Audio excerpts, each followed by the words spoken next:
We are live. Thank you for joining me for my completely spoiler-free review of the 2022 Rusty Lake video game, The Past Within. So, I should start by addressing the fact that originally the plan was that I would finish off Season 1 of Arrow today. Didn't expect to finish this game so soon. I read that it was short, didn't realize it was quick. I'm not complaining. That's the explanation. I shall conclude Season 1 of Arrow post-haste. First chance I get. I think I learned from last night that I shouldn't set an exact date for it, but yeah, as soon as at all possible. Very, very soon. But yes, so the game is, I'm thinking M for mature. That would make a lot of sense for a rating. Certainly this video will be. My wrists hurt too much right now to check. Already mentioned there will be no spoilers, including for the other games in this franchise. And yeah, as usual, yeah, absolutely love this game. I think I guess, okay, so I think I'll start by noting. So, this is the first, and so far only, Rusty Lake game to have a co-op mode. That is, unless you're playing it with an annoying backseat gamer. And I haven't really played other games quite like this one, though I've seen several people, independently of one another, say that it's similar to, let's see, what was that game called? Keep Talking and No One Explodes? Something like that. Yeah. Which I've heard that title before. I think I might have even read reviews, but haven't played it. But it does seem to make a lot of sense that to compare the two, based on what little I do know about that game. Yeah.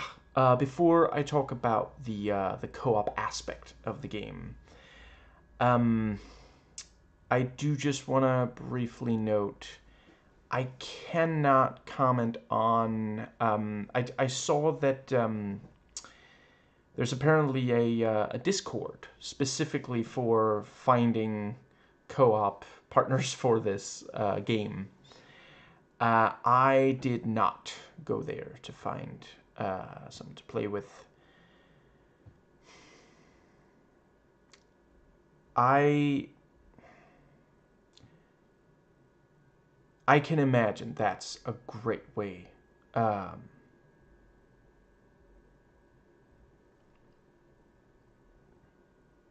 Fuck. Yeah, now I can't do it because now you're gonna know I'm fucking with you. God damn it. Okay, it wasn't that funny of a joke anyway. I was gonna say some shit about like, oh, you know, I did find someone to play with, but they were the biggest fucking asshole in the world. They wouldn't listen. They kept, you know, they never shut the fuck up. And then be like, oh, I played with myself, you know, yeah. Fuck it. Wasn't that funny? Now you know, yeah, I do occasionally cut jokes, though sometimes it's because I couldn't keep a straight fucking face. God damn. Fuck it. Anyway, it sounds like a good idea to set up a Discord to find cooperative players.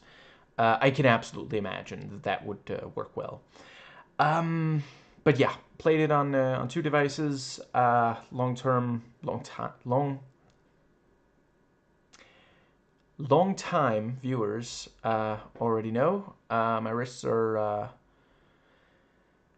I know I mentioned my wrist being bad earlier in this video, but even so, yes. Long-time viewers may recall I've mentioned before I can only play for a very short space of time. Like right now, it's 11 minutes. And then I need a 6-hour break before I can play for another 11 minutes. And so on, and so on, and so on. and I'm making it work, but I'm not gonna ask someone else to put up with that. Like, imagine like 10 minutes and 59 seconds, like, oh, we're so close to, let's see if we can make some more progress, and then, oh, fuck, gonna have to take a break, yeah. This does also mean that I was able to see, so I'm slightly unsure on if that is the right term, but I've seen some call this an asymmetric co-op, but let's go with that. Yeah, throughout this video, if I say asymmetric co-op, what I'm referring to is the two players can't see the same thing. And yeah, I can, when like, because when I think asymmetric, I mean, I know there's like asymmetric, like,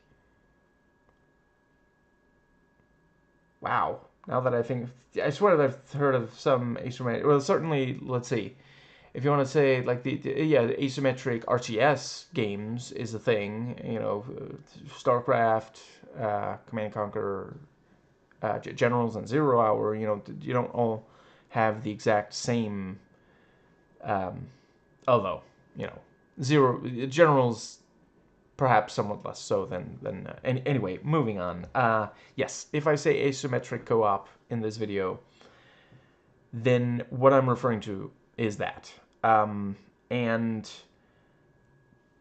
as such, I think that is in part. I guess I'll save that point for later. But yeah, given that I played it like this, I was able to see both sides of it, and yeah, they're a little more different than you might at first think. I guess do I want to note the right, yeah, but the yeah, it played almost 100% equally well on PC and smartphone. So I can imagine it might be, yeah, there might be a cost saving thing there. Right, as per usual, buy it on sale. If you watch a video where I tell you buy a game full price, yeah, I don't know. They must have really perfected, those right now very creepy AI doubles. Yeah, so the let's see. I don't really want to give too much away about the plot, so I'll just say it's about Albert and Rose. And if you know... yeah. If you know, you know. And the... let's see... Yeah, this is one of the cases where... I would say at least some of the time, I felt pretty confident about who I was playing as, which in some of these Rusty Lake games, it's unclear. So, oh, right, I meant to say at the top of this video, this video will be This video will construct upon the foundation laid by my other videos on Rusty Lake. So, yeah, I don't want to be saying, there's more than 10 of these things, so yeah, don't want to be just saying the exact same each. Yeah. That actually I did want to note. I think this might be the I could be slightly off, but it's like roughly the 10th if you count the, there's technically 9 games in the Cube Escape collection, but I'm counting based on, the ones I've found on Steam, which those, yeah, so at least a bunch of those. I forget if all of them were originally online. At least some of them were free online on PC. But yeah, the 10th or so game in the overall franchise, and only I think 3rd, except for the ones that came after this that don't have Rusty Lake or Cube Escape in the title. And yeah, right. So this has a. Oh, I guess I'll just briefly note. Yeah. Unfortunately, this is one of the ones where you don't get to interact that much with other. Other characters, which I do still. I think they get so much out of that when they really, use that as an element.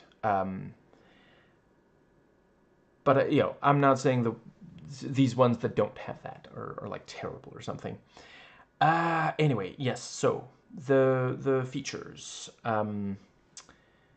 This, I guess I think I'll start by noting. So yeah, for co-op, that was something that I genuinely was not sure how it was going to work, and then I fired up the games, and it was like, okay. Note to self: never tell anyone that I didn't think of how this would work. Shit. But the you don't have to connect to the other player. You can be playing it 2 feet apart, or one of you could be in Fiji and the other shit. What were the Tremaine or something? Fuck. The place from the Truman Show. Anyway, and either way, you'll be completely fine. Like the only thing, both players need a copy of the game, and you have to be able to communicate with each other. I think the game itself says preferably voice, rather than text, which I will definitely say makes a lot of sense. I would that would be the one thing. Like, don't play this if you can only use text communication. Unless you're confident that you'll never be able to play it with voice communication of any kind. Again, it's perfectly fine to like sit in the same room. You'll be missing out if you look at the same screen. But if you can see each other's screen, god damn, I do not know what's going on with it. Yeah, we're gonna move on. But the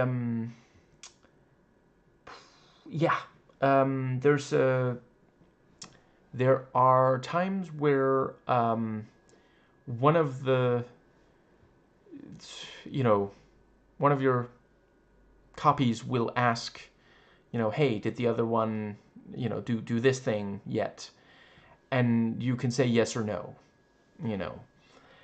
That was what I did see some people say they wished that what one player does, because right, I completely neglected to mention one player's in the past and another's in the future, and one player said, what if the past player could do something to affect the future players, which I definitely, if that becomes a thing and my wrists become unfucked enough for co-op player with another fucking person, yeah, I'd like to play a game like that. That does sound really cool.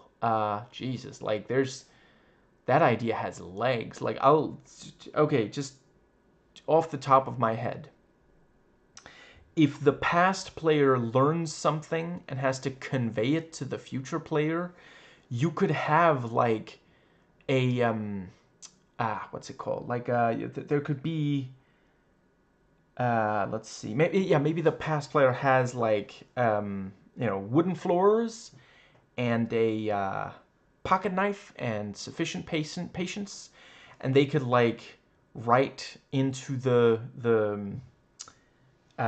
yeah, carve something into the floor.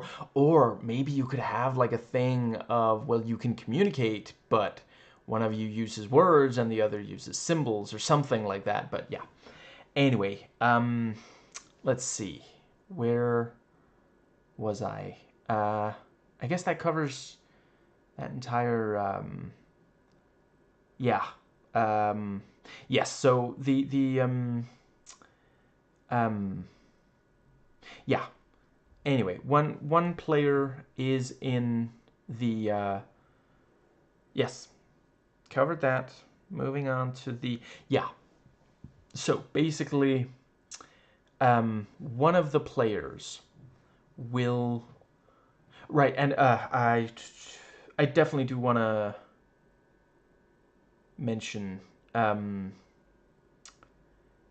the okay, I guess it makes more sense to say the following after I've described a little more. So, one of the two players will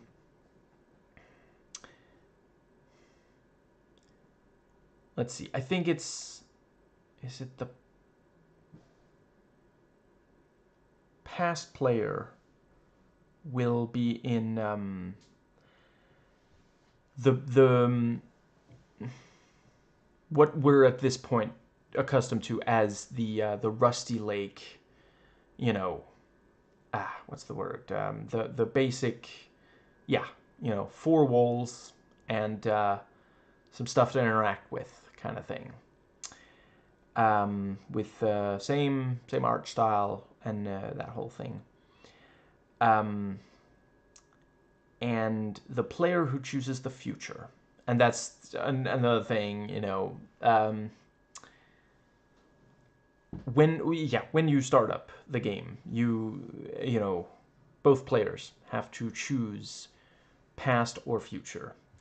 And the game notes, please don't both choose the same time, because that's not gonna work, but yeah, I think, does that pretty well cover? So yeah, the basic, yeah, the player in the future has this 3D interface instead of the 2D that the other player and you usually have in one of these games. If you can't make up your minds on who gets the 3D, note that at one point it will swap. So you will both get, if you play this all the way through at least, if you don't rage quit or something, you will both get the 3D at one point or another. And I think does that pretty well cover? Yeah. 3D is new for them. I really appreciate they do, other than chunks of the Cube Escape collection, they tend to try to play with new elements. They try to incorporate new stuff. Perhaps not every single game, but every so often they'll bring in something that is just new to yeah. Actually, I think other than at least some of Cube Escape collection, I think every single one of these has at least some element that hadn't been there in the ones that came before. But yeah, I think the yes, I've seen at least one person say they really didn't like the art for the 3D. I can understand that. I mean, I liked it. I thought it really worked. Um, yeah, I don't know. Um, I mean, if they do this again, I I wouldn't hate it if they changed it. I don't know. It felt a little incongruous with the 2D. Um, Perhaps a little too like. I think it might be the colors that are a little too strong. Where a lot of like blood and certain specific things tend to be striking colors in Rusty Lake, but a lot of the time, I think a strong case could be made. The majority of the art, it's just these kind of pastels, and I do think that does have a slight impact on the overall effectiveness of the because like it's big that it's creepy. And yeah, big part of that does come from the fact that it is this subdued kind of thing. Um, I do think they made some really really smart decisions. So 3D, that's a big leap from 2D. Just ask, early video gaming. Um, or early, I guess, depends on how you define it, but, back when 3D was added to video games, like, there were a bunch of video games having to take shortcuts, and, you know, I think it was smart for the Rusty Lake team to take a page out of that same book, rather than have to not cut corners, because that's what a shortcut is. I don't know. I thought I had enough sleep. Maybe I didn't get enough sleep.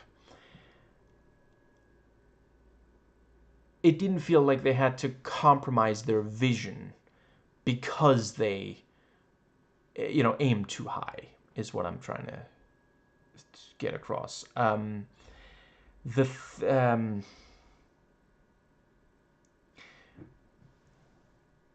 basically the future part, with the box, the cube. For once, you're outside of a cube. Um, the camera is essentially stuck-ish, and you get to rotate it with some freedom around this cube. And, you can look at the four sides of it, you can look at the top of it, and yeah, you can see the room surrounding the cube, but you cannot move freely around that room. And some of the stuff in the room is, off, slightly far away from where you are, so you can't get a good look at it, which of course means that they don't have to spend quite as long on the graphics of that part. Yeah, it was a very, very clever way to avoid, yeah. I think that might be it for the features. So let's move on. Yeah.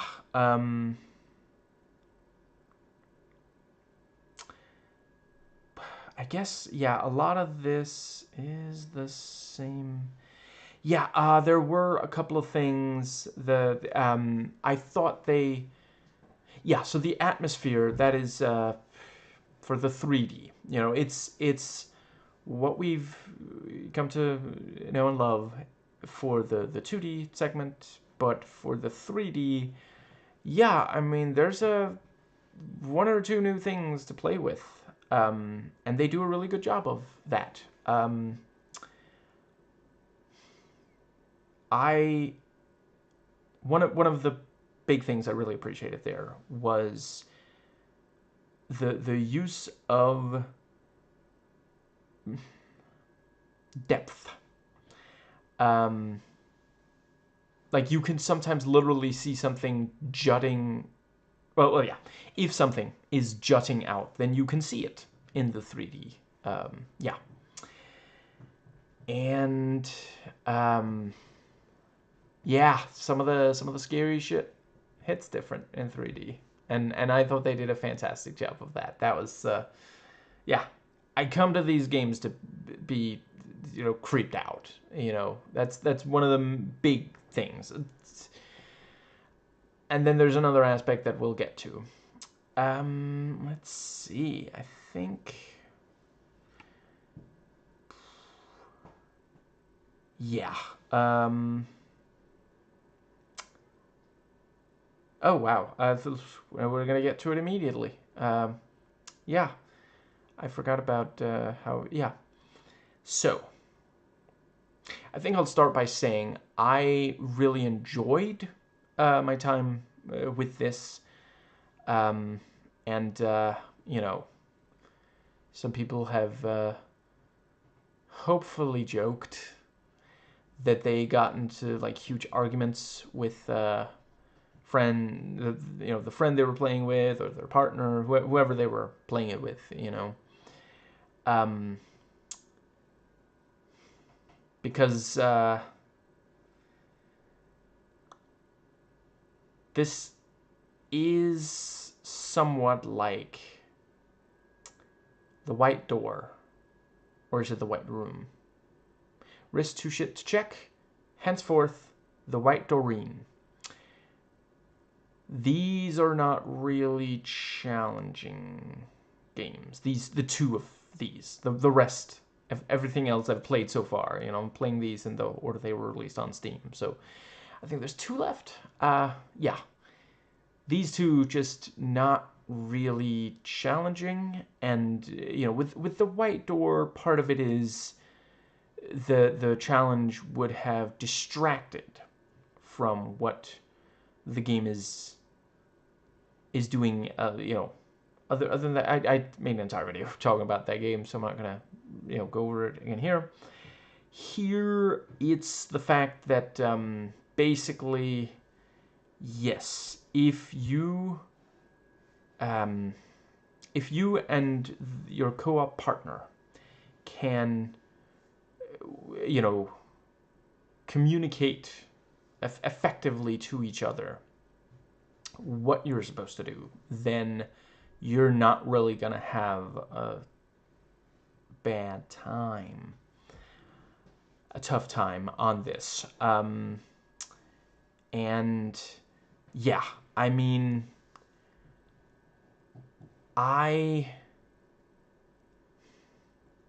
that's one of the things about not playing as many games. I used to try to keep ear to the ground, really keep, you know, yeah, pay attention to everything new. Can't do that anymore. There's so many fucking games coming out. But the maybe other games of this sort have something that is. I mean, okay, I'm thinking that other game, I don't think I want to say the entire title again, but it was something about keep talking. Sounds like there's a time limit there. Maybe it's more like intensely focused. Maybe if you mess up one thing, you both have to start all the way over. Those would be my guesses for how that game handles it. Maybe it wouldn't have been the worst thing in the world if this did have those aspects implemented, because I do think, you could justify it. Rusty Lake's a pretty dangerous universe. I could see those things being, you know, um, I don't know. Maybe they didn't think of it. Maybe, I mean, certainly, if it was either that or perfect the 3D, I think they made the right choice. Um, I don't know. You could meta game. Isn't that what it's called? Meta game. Yeah. Let's go with that. You could make an agreement, because there is a reset. What's it called? Reset progress function in this game. You could agree that, hey, if we mess something, let's do this over so and so amount of time, because you can look up on how long to beat, how long the game is. Um, if we don't do it within that time, or if we mess up even once, because there are fail states. They're just never. Oh, that's the thing. Is this still called a fail state then?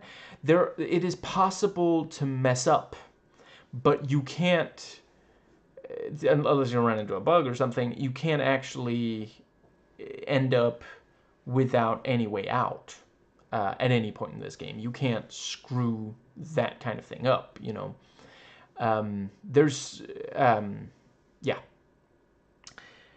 You can add that for yourself, if you really. But I get if you start playing this and then after a while you realize, oh, we would have had to do that, and you don't want to have to start over.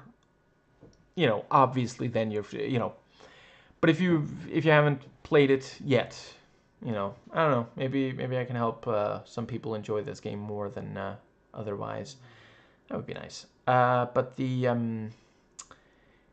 yeah, uh, that is where the challenge lies, and or tells the truth if you get them on a good day. But I think that does cover. Yeah. As usual, it's this thing of like finding a place where you can read the solution, but where in the others it would tend to be, oh, you have to like deduce, Yeah, I think, honestly, thinking about it, I think even the White Doreen was at least a little bit more challenging than this. Yeah, it is genuinely just, you find the yeah, um, you find a thing that has to be communicated to the other player, and then the other player has to listen and understand, and be able to carry it out, and also find the place to input the information that was found. I guess I'll briefly note, see, I thought that maybe part of it here was that, maybe one of you had to, because, when I read the, like, couple of words of the description of this, of like, oh, you, for example, I think, never mind, I don't remember for sure, but yeah, I read some, and it sounded like basically you would have to.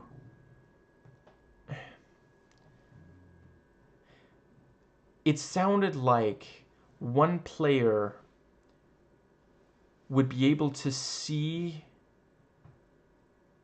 essentially, like, that scene in the 1994 movie Street Fighter, the one that we all thought was like amazing, and then we turned 9 and developed taste in movies.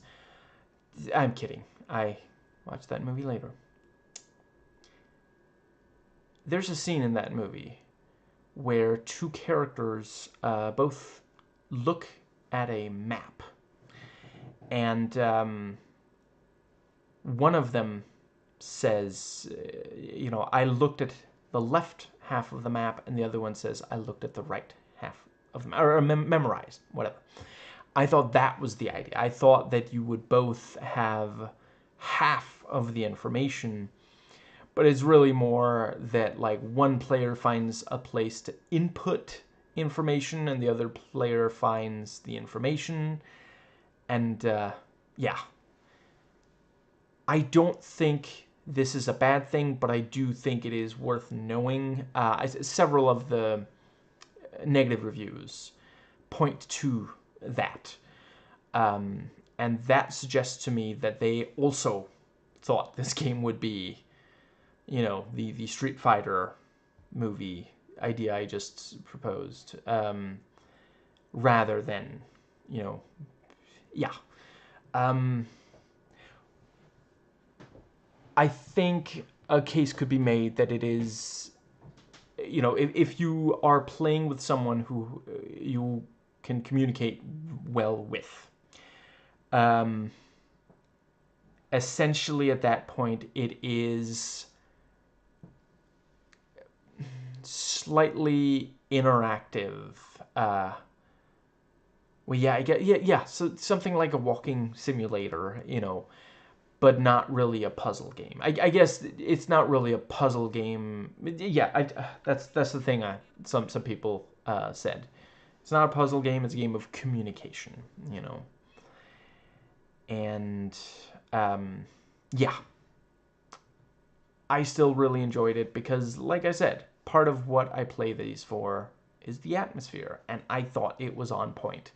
You get to do some of the most fucked up stuff in this of the, you know, I don't think it sets a new bar. Honestly, I guess overall that might depend on what you find most taboo. I suppose an argument could be made. Although maybe not. Maybe this doesn't really, but you know, it was, yeah, I liked it. Yeah, I think that does cover. So the let's see. Yeah. As far as replayability goes, I think part of the replayability is intended to come from, you know, once you've played all the way through it with someone else, maybe you want to see the other half of, you know, maybe if you played past, maybe you want to see future. If you're from the future, maybe you want to see the past. You know, isn't that why we build time machines? So, yeah.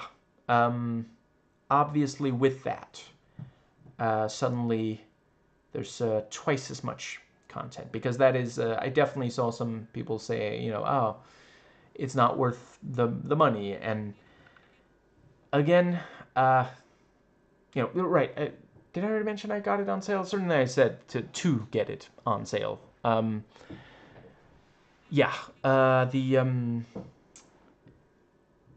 don't blame anyone for, you know, finishing the game and then saying, I'm not doing that again.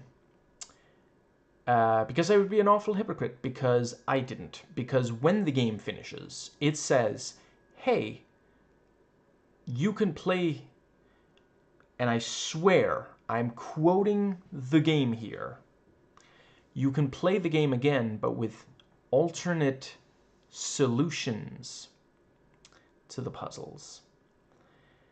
And yeah, that's the, in case you were, yeah, wondering, because the game, when the game starts up, it asks, I think is it bees and the bird? No, but butterfly, I think it is. Apparently that's what that, you know, I just clicked the bee. I thought it was like letting me choose which order to play in, but no, the actual, yeah, that's what that is. And I will admit I gave it a little thought. I didn't immediately decide, but no, I did not play the other. And to be clear, I'm not talking about, there's a, yeah, partway through, I'm not talking about when it swaps past and future, as I mentioned earlier. That's a different thing. If you're not seeing the end credits roll, that means you haven't completed the game yet, you know. But yeah, I appreciate the idea, and it's one of those things where like they did technically have to do twice the work here, you know, because like they had to do both past and future, where normally it's just the one thing. Um, they did 3D for the first time ever. They had to make it so that every puzzle, like essentially what it feels like a bit here, and the following is not really criticism, it feels like what they had here could basically, with some alterations, and I'm not saying they should have made these, but it could have been a single player game. Um, but they, you know, they made the, yeah, they split up the stuff you interact with into two halves, and then made it so that each time that you read the solution to a puzzle, it's just like you're just reading the solution. You don't have to, you know, I've mentioned on, you know, with the other ones, you have to get on the same wavelength as the game, and that's, you know, yeah, that can be where it gets a little, you know, it gets difficult. Um, yeah, you know, so basically, they had to build all this and then end up with a shorter. Yeah, I feel bad for them. Thankfully, the game is, you know, on Steam. It's mostly positive, you know, but yeah, I think, you know, there are. I actually don't know. I was about to say there are probably better. Well, okay, I'll tell you what I do know. If you want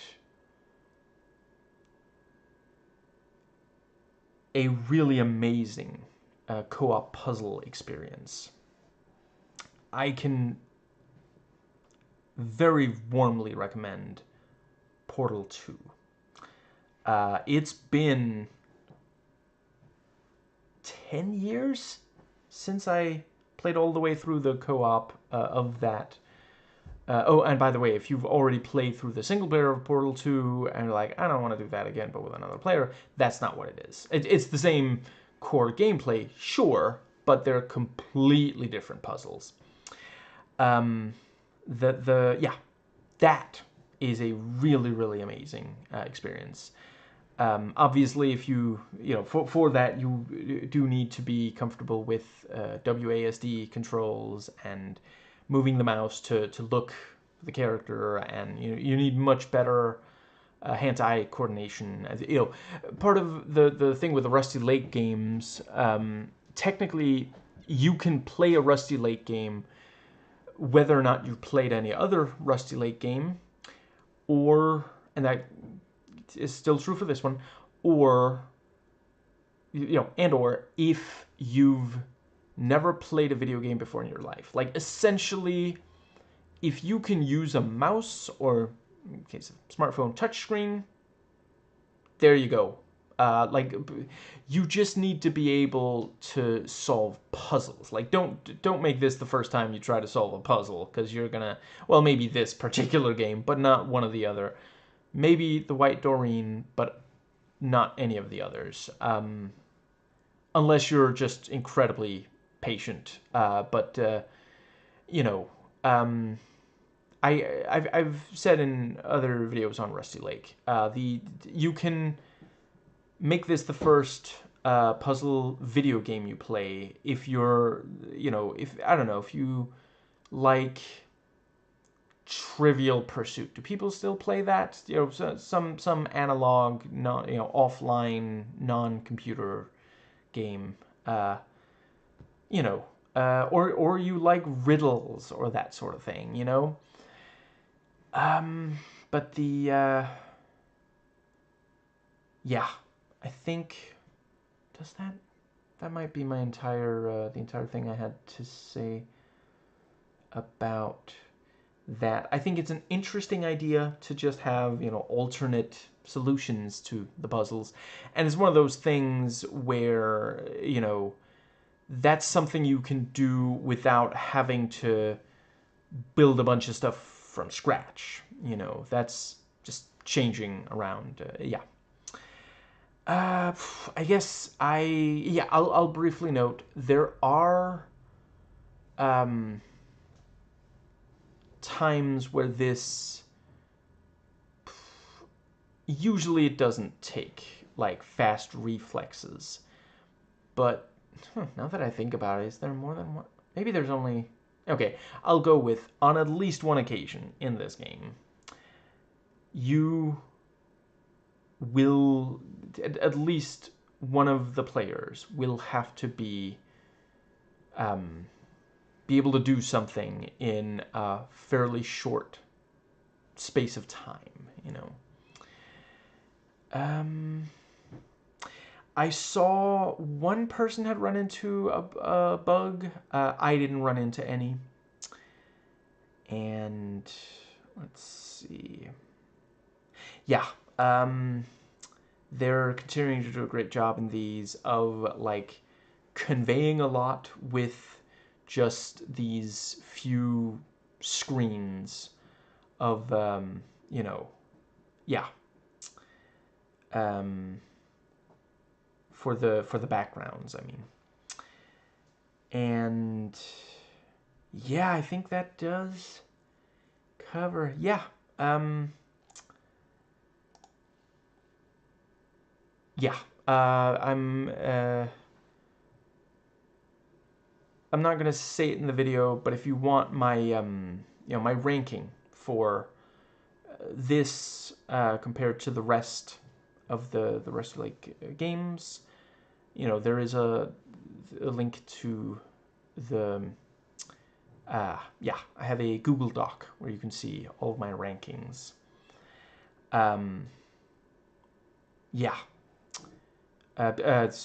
for the yeah, they're split into like subgenre and such. But yeah, I will let you know that this gets 8 mysterious doings that require communication and that delivers on the atmosphere out of 10.